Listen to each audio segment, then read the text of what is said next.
Hello everyone, good morning. देखिए आज फिर एक नए क्वेश्चन के साथ आए हैं। क्लास 9 का क्वेश्चन है, बहुत अच्छा क्वेश्चन है। देखिए हम पहले समझाने का कोशिश करते हैं। देखिए एक पाइप की आंतरिक अनुप्रस्थ काट का क्षेत्रफल, मतलब अंदर का क्षेत्रफल, आंतरिक अनुप्रस्थ काट का क्षेत्रफल 100 सेंटीमीटर स्क्वायर है।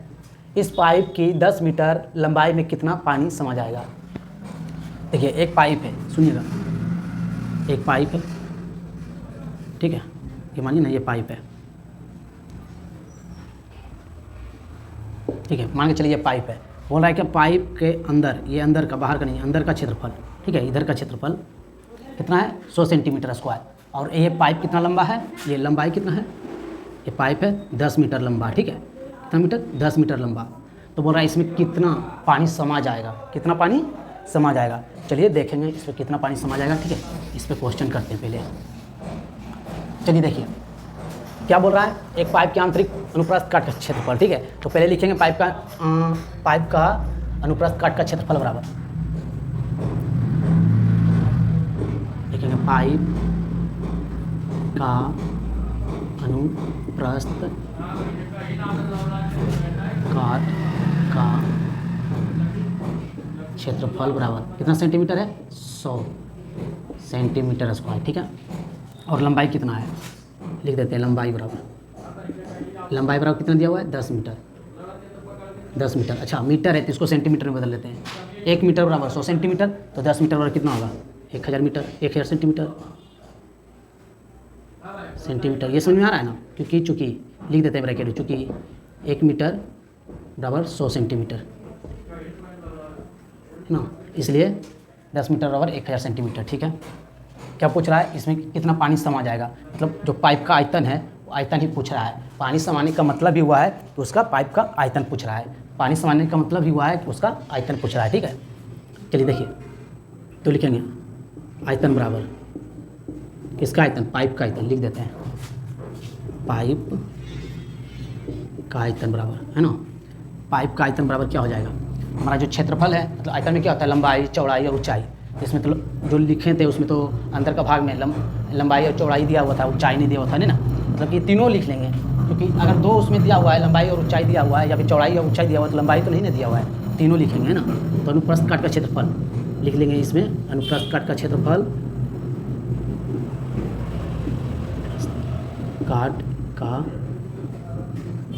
क्षेत्रफल गुणा, क्योंकि क्षेत्रफल में लंबाई आ रहा है, चौड़ाई आ रहा है, अगर ऊंचाई आ रहा है, चौड़ाई आ रहा है, तो एक लंबाई अलग से दिया हुआ है। अगर चौड़ाई आ रहा है, ऊंचाई आ रहा है, तो लंबाई, यहाँ तो तीनों लिखेंगे ना। आयतन में जब भी आता है तो क्या आता है, लंबाई भी आता है गुणा चौड़ाई भी आता है गुणा ऊंचाई भी आता है।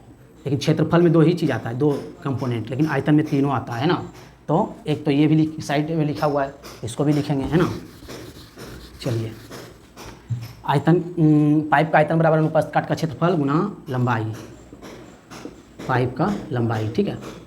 ये लंबाई लिखा हुआ है, पता चल रहा है ना। चलिए ठीक है, तो बताइए अनुप्रस्थ काट का क्षेत्रफल कितना है, 100 सेंटीमीटर, 100 मल्टीपल, अच्छा ये तो सेंटीमीटर में है, ये मीटर में है, लेकिन सेंटीमीटर में कितना निकला है, 1000, तो लिखेंगे 1000 सेंटीमीटर में ही लिखेंगे, क्योंकि ये अगला सेंटीमीटर में है, तो ये भी सेंटीमीटर में ही होना चाहिए। दोनों को मल्टीपल करेंगे तो 1 पे 3 जीरो यहाँ है, 2 जीरो यहाँ है, तो 1 पे 5 जीरो हो जाएगा, 3 और 5 जीरो, ठीक है। आयतन निकल गया है। यहाँ पे क्षेत्रफल क्या चीज़ में दिया हुआ था, सेंटीमीटर में, लंबाई क्या चीज़ में लिखे हैं, सेंटीमीटर में, तो आयतन क्या चीज़ में लिखेंगे, सेंटीमीटर क्यूब, है ना, सेंटीमीटर क्यूब। लेकिन पानी कितना समा जाएगा, पानी तो समाएगा तो सेंटीमीटर में तो पानी हो रहता नहीं है, जब भी रहता है लीटर में, है ना, मिलीलीटर में, तो लीटर में इसको कन्वर्ट करेंगे, ठीक है। क्योंकि हम लोग जानते हैं पहले से कि आयतन को लीटर में बदलने के लिए हम लोग जानते हैं कि 1000 लिख लेते हैं, चूँकि 1000 सेंटीमीटर क्यूब बराबर कितना लीटर होता है, 1000 सेंटीमीटर क्यूब बराबर कितना लीटर होता है, 1 लीटर, है ना। कितना लीटर, 1 लीटर, ठीक है। तो बताइए 1 लीटर बराबर इतना सेंटीमीटर है, तो इसको लीटर में बदलने के लिए हमको 1000 से भाग दे देंगे तो आ ही जाएगा, है ना, एक के नियम से। तो हम डायरेक्ट लिख देते हैं, ठीक है, आयतन बराबर, है ना, इसी का आयतन, पाइप का आयतन, ठीक है, लिख दो पाइप का आयतन,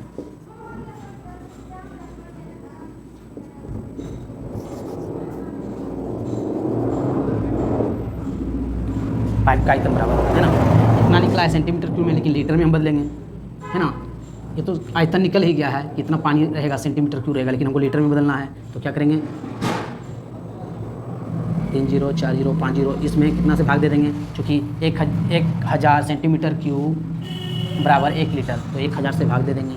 कितना से, 1000 से, 1 0 2 0 3 0 1 2 3, कितना गया 100, कितना गया है 100 हाँ लीटर, क्योंकि L बराबर लीटर है ना, मतलब कि 100 लीटर। हिंदी में इसे लिखेंगे, इंग्लिश में उस प्रकार लिखेंगे, ठीक है। इतना करने के बाद मेरा क्वेश्चन का आंसर सही हो जाएगा। अगर यहाँ तक छोड़ देंगे तो वो आधा ही होगा। इसको लीटर में ही हमको कन्वर्ट करना है, क्योंकि पानी समाने का बात कर रहा है, तो पानी जब भी रहता है तो लीटर में, मिलीलीटर में, है ना, लिक्विड है, ठीक है। आई होप सभी लोग को समझ में आया होगा। अगर वीडियो समझ में आया है तो लाइक करिए, शेयर करिए, धन्यवाद।